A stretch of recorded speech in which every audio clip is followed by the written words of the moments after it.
With the Pixel tablet officially hitting its 5-month mark and the upcoming holiday sales, I wanted to give you guys an update on how the Pixel tablet is doing and go over some of the changes Google has made over the past few months. I know it's buying season right now, and a lot of people might be considering this as a gift for a family member or for themselves, which is a good idea, but we should talk about how this tablet has evolved over time to make sure you know what you're getting into.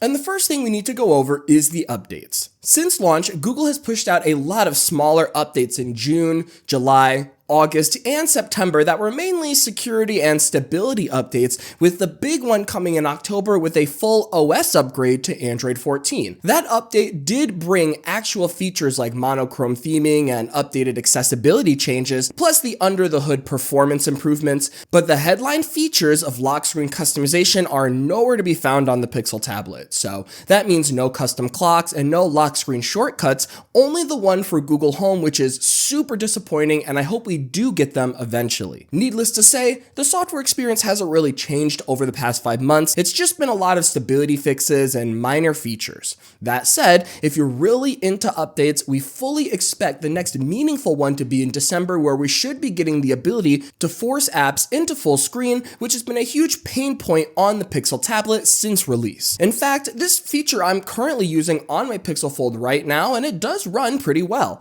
A lot of the big apps that people want, like Twitter, Reddit, Facebook, etc., actually do open in a full screen mode, so if that is a must-have requirement, we should have a resolution come December. So that is the important updates over the past 5 months, and now I want to give you some insight into how this tablet has naturally settled into my life, starting with the bundled-in dock. This is no doubt a huge selling point on the Pixel tablet, and to me, I really like having it available. What I love the most is having a dedicated place to put the tablet when I'm done that doubles as a smart display, that plays weather-related screensavers or Google Photo libraries, and it also serves as a more powerful secondary speaker while also keeping the device constantly topped up while docked. Not to mention, you can cast music, YouTube videos, or podcasts, which is something I do all the time when I want to listen to some background noise while I work. Those reasons alone make this tablet an awesome office companion for me personally, and if you can see yourself using the dock in a similar way, then it might make sense to pick one up. I would say the dock isn't perfect though.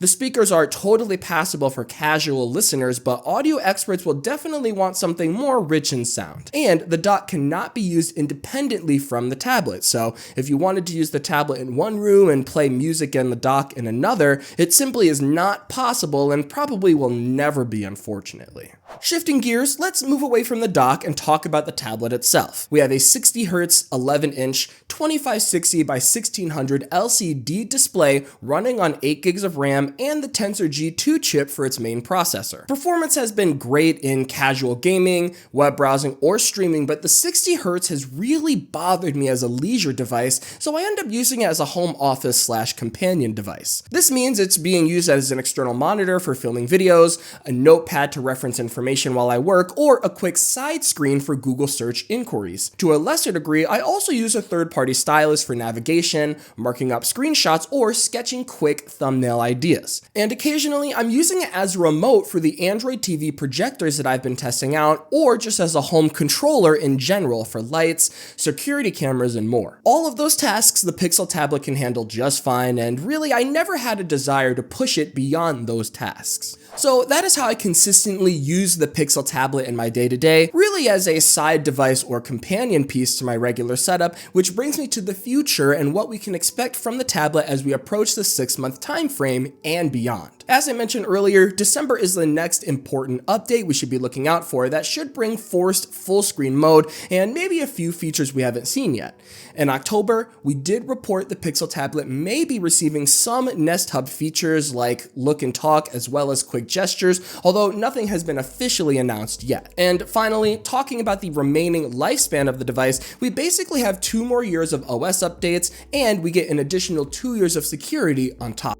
Now, this is the part in the video where I give you some thoughts on if you should grab a Pixel tablet on sale. I checked the prices out there with Amazon, Google, and Best Buy all offering $100 off for an on-sale price of $399, and checking the used market real quick, the average price seems to settle in at around $350. That's not a bad price, but there is a lot of competition in the tablets for under $400 category, and to make it simple, I would say this.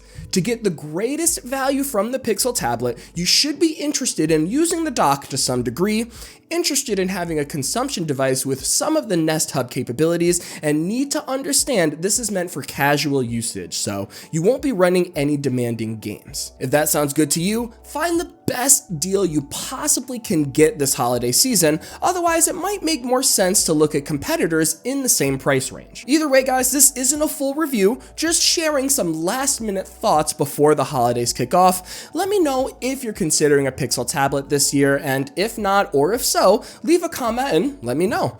Otherwise guys, I'm getting out of here. I'm gonna enjoy Thanksgiving with my family. This has been Jordan Floyd from 9to5 Google. Thank you so much for watching, and I will see you in the next one.